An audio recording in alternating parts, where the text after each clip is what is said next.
ಅಲ್ಲ ಪಾರ್ವತಿ ಗಣೇಶನ್ನ ಮಾಡ್ತಾರೆ, ಗಣೇಶನ್ಗೆ ಜೀವ ಕೊಡ್ತಾರೆ. ಮತ್ತೆ ಗಣೇಶ ಬರ್ತಾರಂತೆ, ಪಾರ್ವತಿ ಹೇಳ್ತಾರಂತೆ ನಾನು ಸ್ನಾನ ಮಾಡ್ಕೊಂಡ್ ಬರ್ತೀನಿ, ಯಾರೇ ಬಂದ್ರು ಒಳಗ್ ಬಿಡ್ಬೇಡ ಅಂತ.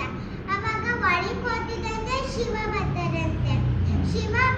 ಶಿವ ಬರ್ತಿದಂಗೆ ಗಣೇಶ ನಿಂತ್ಕೋ ಒಳಗ್ ಹೋಗ್ಬಾರ್ದು ಅಂತ ಹೇಳ್ತಂತೆ ಗಣೇಶ.